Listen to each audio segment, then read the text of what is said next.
Hey guys, welcome back to my channel. My name is Noelle, and today let's talk about dealing with the heat.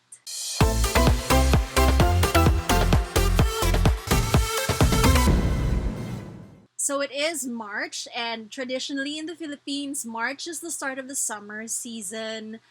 And although at the start of this month it was still kind of cool in the evenings, it's really been warm the past week. So much so that I actually had a bit of heat stress on Tuesday because I was sitting in a parked car without the air condition running for about an hour. But before I go into how I dealt with that, let's talk about these terms first and foremost. What is heat stroke? What is heat exhaustion? And I know I've written an article about training in the heat previously, but this happened while I was not training. This happened while I was sitting in a car. These symptoms suddenly came on. So it's not training related. It has nothing to do with adaptation. So let's talk about heat stroke and heat exhaustion first. According to WebMD, which is the resource that I used to write about the heat training in a previous blog post. So, heat exhaustion symptoms can include fatigue, nausea, headache, excessive thirst, muscle aches and cramps, weakness, confusion or anxiety, drenching sweats often accompanied by cold, clammy skin or a sensation of prickly skin, slowed or weakened heartbeat, dizziness, fainting, and agitation. Heat exhaustion requires immediate attention. Now, heat stroke symptoms can include increased body temperature, nausea and vomiting, headache, dizziness or vertigo, fatigue, hot, flushed, dry skin, rapid heart rate, dry skin, profound sweating, shortness of breath, decreased urination, blood in urine or stool, confusion, delirium, or loss of consciousness, and convulsions. WebMD goes on to say that heat stroke can occur suddenly without any symptoms of heat exhaustion. If a person is experiencing any symptoms of heat exhaustion or heat stroke, get medical care immediately because any delay can be fatal. So these are just a few of what are known as heat injuries and is considered a medical emergency because heat stroke can kill or cause damage to the brain and other internal organs. Heat stroke often happens as a progression from minor heat-related illnesses such as heat cramps, heat syncope, which is fainting, and heat exhaustion. But it can strike even if you have no previous signs of heat injury. Heat stroke results from prolonged exposure to high temperatures, usually in combination with dehydration, which leads to failure of the body's temperature control system. So that's what happened to me in my car. I was sitting in a hot car for a long period of time. I was not hydrating during that period because I felt fine. And then suddenly the symptoms of heat illness came on. Heat illness, it's when the body fails to self regulate its core temperature. So the core temperature just continues to build up and up and up inside the body. And so that's what causes the overheating. And that's why there may be some damage to organs. If you let the heat exhaustion and the heat stroke go on for a prolonged period of time. So you have to manage it once you recognize the symptoms. Here's what I did last Tuesday when I kind of realized that maybe something else is going on. When I got home, I immediately changed into a cooler outfit. Like I was wearing a thick cotton dress with sleeves, and I swapped that out immediately for a cotton tank top and shorts. And then I switched on the air conditioning in my room. I know there are some people who do not have air conditioning, so I will be discussing other ways of regulating your temperature, but I am talking about what I did to manage my heat stress, my heat stroke, my heat exhaustion, what have you. I drank a lot of water and I lay down. I still had to do some work, so I was nauseated and um, feeling a little sleepy. I wasn't about to faint, but yeah, it was a very strange thing. So I just did my work.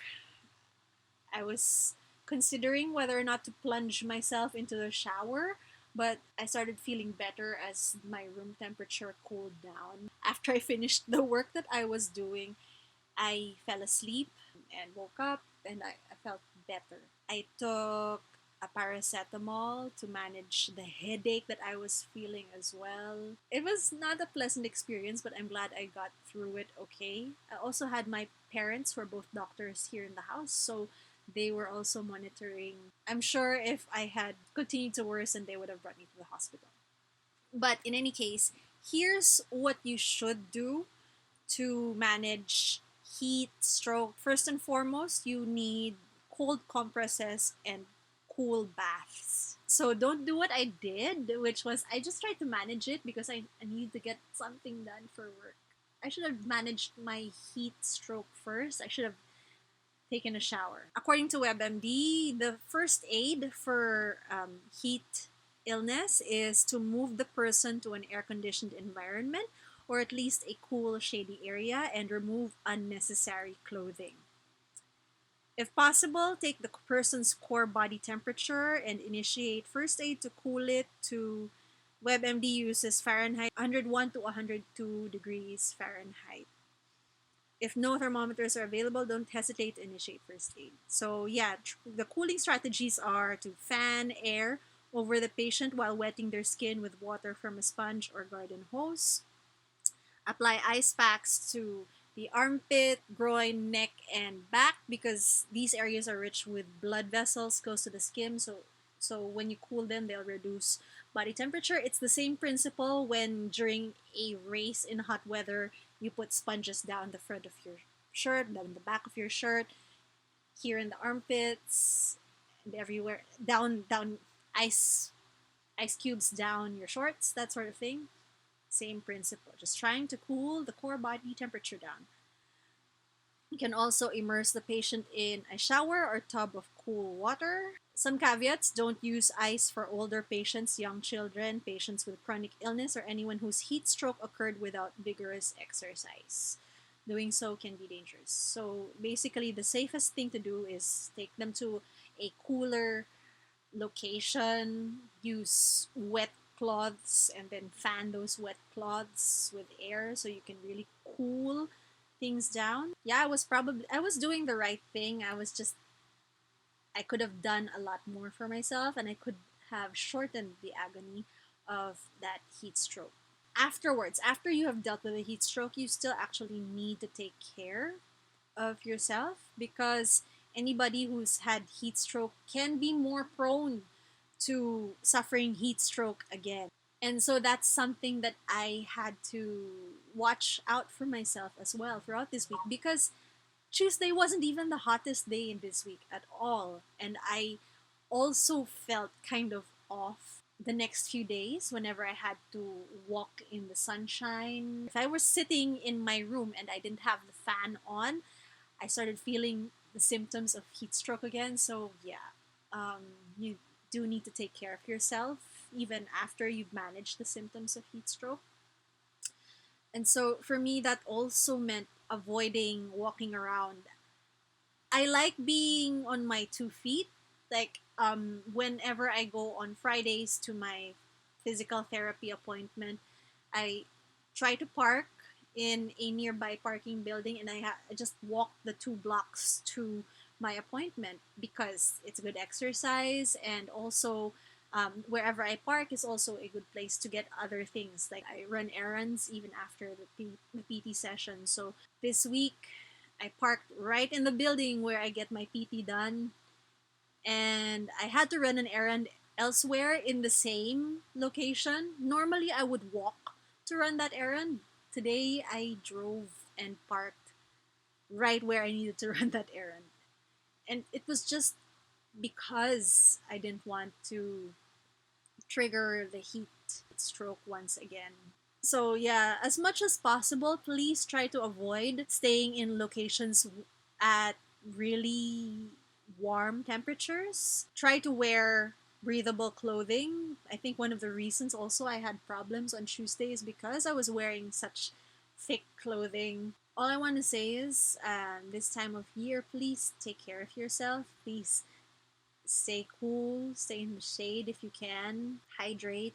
If you don't have air conditioning, electric fans are great as well. Cloths, wet cloths applied to your forehead, your neck, that will also help you keep cool. I think it's why malls are so popular in this country as well, because you don't have to pay for air conditioning at home. You can just go to the malls. And with the country currently mostly at alert level 1, a lot more people are going to be able to do it, to go to the malls, to stay away from the heat during the hottest parts of the day.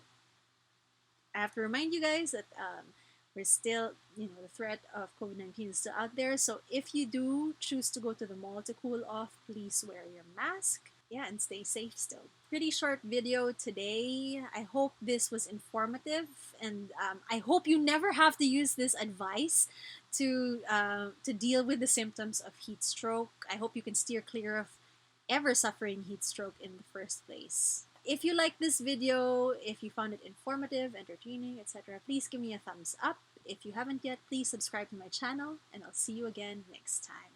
Oh, and the sun is coming in.